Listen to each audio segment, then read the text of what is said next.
Okay, welcome back. You're listening to the weekend edition of the Cortland Economics Report. I'm Al Cortland. Appreciate you joining me. This particular segment is originating from the Cambridge House Investment Conference in Vancouver, British Columbia. We're talking uranium right now. I have a gentleman with me, George Glasier. George is someone who has deep pockets in the uranium industry, and by that I don't necessarily mean money, but I mean a wealth of experience in uranium. You know, George and I were talking off the air a little bit about the real need for alternative sources of energy, and in my mind, and I'm not a technical guy, you guys know that, but in my mind, uranium is a very, very viable alternative to the dependence that the United States has on the Middle East. That's right. Yeah, totally agree. Yeah.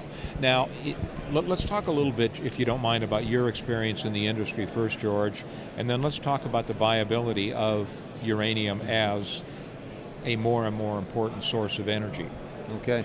Well, I first got involved in the industry during the second uranium boom. The first one was when the U.S. government, bought for weapons program back in the 50s, early 60s. Mm-hmm. Once they stopped buying, uranium, cratered again. It didn't start back up until the mid-70s when the utilities started their nuclear power program. Now, I started with a company in the U.S. in the late 70s that built a pretty major production facility in the U.S., selling uranium, interestingly, around the world. Mm-hmm. And again, there was a demand there, and of course, after the Russian situation, the Soviet Union fell apart, a lot of their uranium came into the market from their weapons. Mm-hmm. And the price of uranium went from a high of some $40 a pound down to below $10. Because of the oversupply, mostly from the Russians, but from other situations also. Now, you've got, if I'm not mistaken, you control personally properties in 5 different states. Is that correct? That's right. Okay, and as I recall, we're talking Colorado, we're talking Arizona, we're talking California, and some others. Yes, that's right. Utah and some North Dakota properties. I would think that eventually this thing is going to get probably going to get rolled into a public company at some time, but maybe a little bit more on that later. Right now, in terms of uranium production, George, in the United States, we're at a pretty low level, aren't we? The U.S. is producing about 4 million pounds a year, consuming about 55 million pounds. That's a big spread.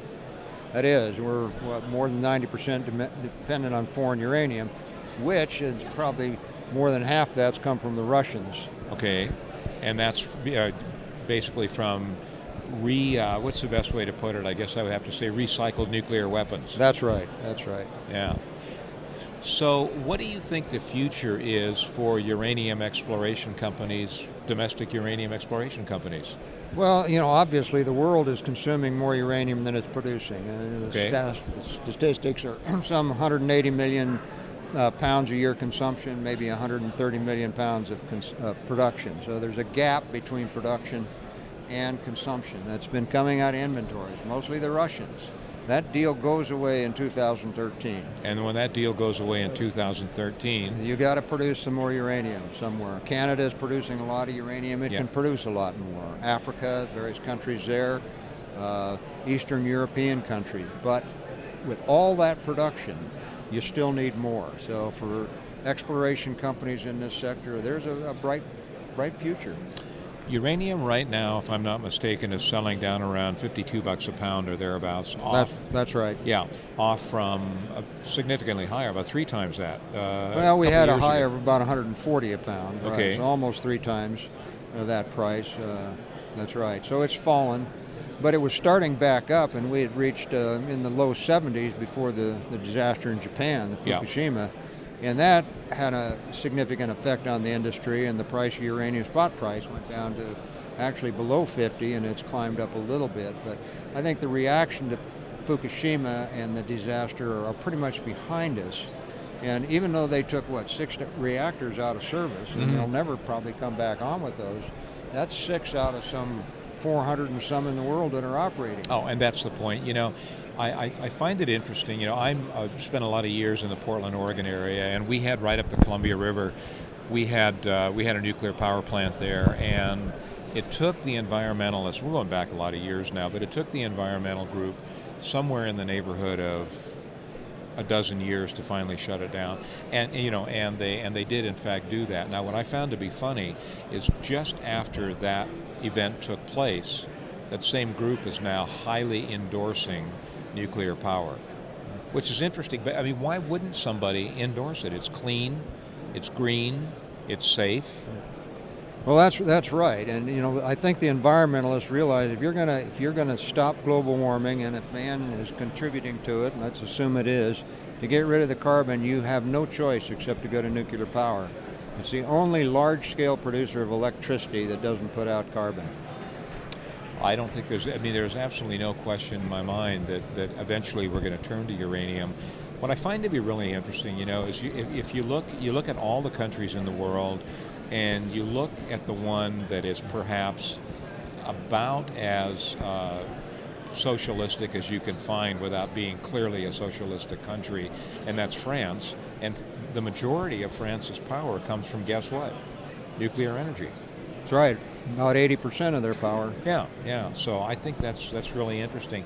Got a couple minutes left here. Tell me what plans do you have for the future? Well, I'm pretty optimistic. Uranium is still a sector of the commodity industry that has an upside. There's a lot of companies that have done something in the industry. We take a look at a Canadian company, Hathor, just sold to a major producer of uranium. They came in, it's a good deposit. Those guys worked hard to develop what they did, but the rewards were there. The shareholders of Hathor did fairly well on that deal. Yeah. And I think there's still room in this sector for the right plays in uranium. So I agree 100%. I think this company that I'm starting, or hope to start here, maybe go public with it in the next few weeks, maybe a player in the industry. You never know. George, thanks so much. It's always interesting to me to talk with people who are trying to make a difference in terms of making the world a better place to live, and I put anybody in the uranium industry definitely in that category. Thanks, George. Thank you.